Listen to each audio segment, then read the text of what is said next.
कभी आपने सोचा है हमें जीवा के साथ साथ कान क्यों मिले?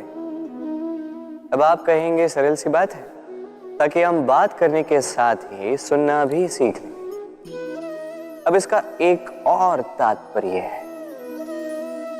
पहले मुझे बताइए, स्वयं की प्रशंसा सुनना किस किस को अच्छा लगता है? सभी को अच्छा लगता है। अब यही है सा, यदि इन कानों से आप स्वयं की प्रशंसा सुनना चाहते हैं तो सर्वप्रथम इस जीवा से दूसरों की प्रशंसा करना सीखें। अब प्रशंसा के विषय में एक अत्यंत महत्वपूर्ण बात आपको बता देता हूं। कभी किसी की प्रशंसा यदि आप करते हैं तो सर्वप्रथम उस व्यक्ति का उत्साह बढ़ जाता है। तत्पश्चात स्वयं यदि झांक कर देखें तो इस मन में भी संतोष और प्रसन्नता आ जाती है। और एक बार ये मन प्रसन्नता से भर जाए, तत्पश्चात कोई प्रशंसा करे या ना करे, कोई अंतर नहीं पड़ता। इसलिए सदैव दूसरों का मान करें, आदर करें, उनकी प्रशंसा करें, प्रसन्नता बांटें। जिनमें जो भी अच्छाइयां हैं उन्हें बताएं, उन्हें स्मरण करवाएं कि वो भी अच्छे हैं। उनका उत्साह बढ़ाएं, वो जीवन में आगे बढ़ेंगे और ये जीवन आपको कभी पीछे नहीं रहने देगा। क्या आपने कभी दर्पण देखा है? क्या हम में से ऐसा कौन है जिसने दर्पण नहीं देखा? सभी ने दर्पण देखा है, दर्पण में स्वयं का प्रतिबिंब भी देखा है।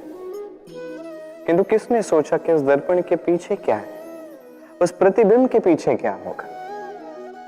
होता कुछ ऐसा है कि उस कांच के पीछे एक धातु की परत चढ़ाई जाती है, जिस कारण से जब हम देखते हैं तो हमें अपना प्रतिबिंब दिखता है।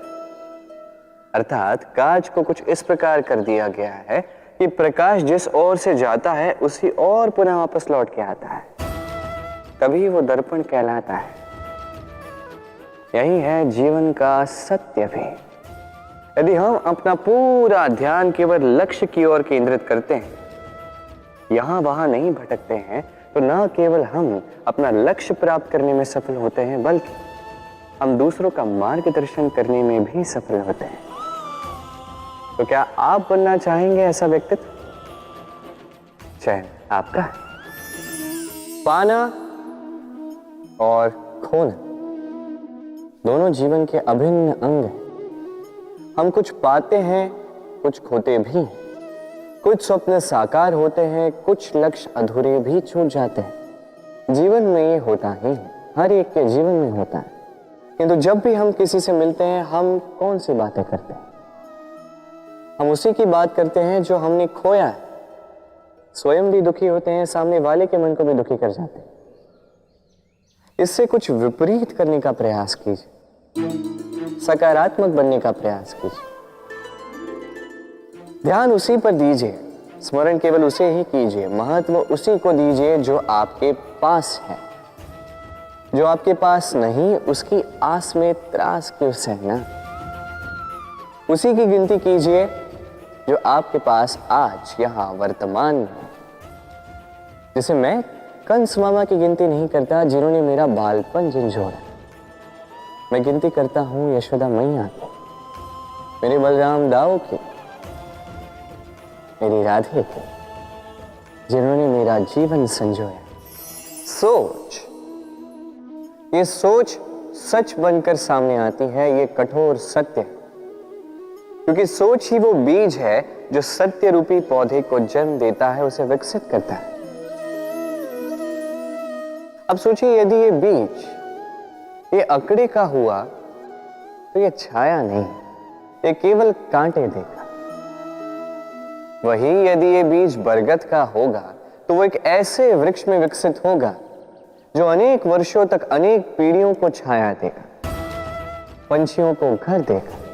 उसी प्रकार ये सोच, यदि ये सोच छोटी सोच हुई तो आपको शंकाएं ही देगी। यदि ये सोच बड़ी हुई तो आपको समाधान देगी।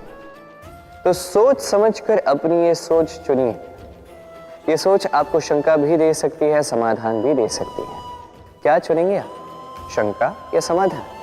छोटी सोच या बड़ी सोच? चयन आपका है। जीवन और मृत्यु दोनों जीवन के दो अटल सत्य। जिसने जन्म लिया है उसे मृत्यु प्राप्त होनी है, यही नियति। अब एक बात है, मृत्यु सभी को आती है, जीवन जीना सबको नहीं है। समस्त जीवन व्यतीत कर जाते हैं किंतु जीवन जी नहीं पाते, समझ ही नहीं पाते करना क्या है। जीवन जिए तो जिए कैसे? जीवन जियो तो उस दिए की भांति जो अपनी लौ से असंख्य दियों को प्रकाश देता है, जो बुझते बुझते भी अंधकार से लड़ता है।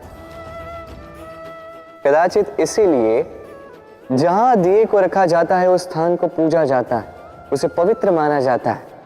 एक बात तो है, मृत्यु सभी को आनी है, चाहे मैं, चाहे आप, चाहे हर कोई एक न एक दिन संसार से जाने वाला है। किंतु आपने इस जीवन में किया क्या, ये महत्व रखता है।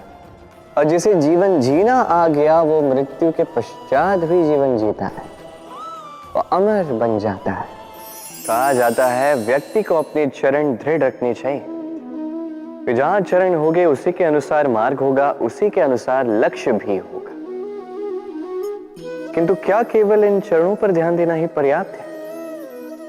नहीं, इससे कहीं अधिक महत्वपूर्ण होता है आचरण। जैसा आपका आचरण होगा उसी दिशा में आपके चरण होंगे। यदि आपका आचरण उचित हुआ, श्रेष्ठ हुआ, तो देखिए आप पर्वत के शिखर पर भी पहुंच सकते हैं। किंतु यदि ये उचित ना हुआ तो आप उसी शिखर से नीचे धरा पर भी गिर सकते हैं। हाँ, गति के लिए चरणों पर ध्यान देना अति आवश्यक है, किंतु प्रगति के लिए आचरण ही अति आवश्यक है, उसके बिना नहीं होगा। जन्म लेते ही व्यक्ति के लिए ये नाम अत्यंत महत्वपूर्ण हो जाता है। माता, पिता, पुरोहित सारे उन अक्षरों को ढूंढने लगते हैं जिससे आपका नाम आरंभ होगा। किंतु क्या केवल नाम और राशि के एक हो जाने से सब कुछ ठीक हो जाता है?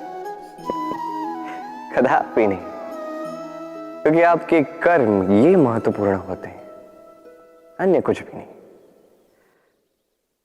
देखिए, नियति भी आपके कर्मों के अनुसार ही आपका भविष्य नियत करती है। यदि आपको उदाहरण दूं, सोचिए, एक है राम और एक है रावण। दोनों का नाम आरंभ होता है रा से, किंतु एक को मिला भयानक अंत और एक समस्त ब्रह्मांड के अंतर्मन में बस गया। तो स्मरण रखिएगा, ये नाम नहीं, ये कर्म श्रेष्ठ है। यदि आपके कर्म श्रेष्ठ रहे तो आपका नाम कुछ ऐसा बनेगा कि संसार में कोई मिटा नहीं पाएगा। कई बार जब हम कर्म करते हैं, सफलता प्राप्त करते हैं, कठिन परीक्षाओं पर उत्तीर्ण होते हैं, बड़े कार्य करते हैं, हमें लगता है कि संसार से थोड़ी प्रशंसा हमें मिलनी चाहिए, अच्छा लगता है। कई बार हमें लगता है ये हमारे कर्मों का फल भी है, हमें आनंद देता है। किंतु जब हमें ये प्रशंसा नहीं मिलती तब क्या होता है? हम दुखी हो जाते हैं, टूट जाते हैं। ऐसा लगता है किसी को हमारी चिंता ही नहीं है, ऐसा लगता है हमारे आनंद में किसी और को आनंद मिलता ही नहीं है। अनेक विचार आते हैं। किंतु मैं आपसे एक प्रश्न पूछता हूं, अब जो भी कार्य करते हैं, जो भी कर्म करते हैं, क्या केवल प्रशंसा के लिए करते हैं? यदि ऐसा है तो इस विचार को यहीं त्याग दीजिए, क्योंकि ये प्रकृति ये हमें कुछ और सिखाती है।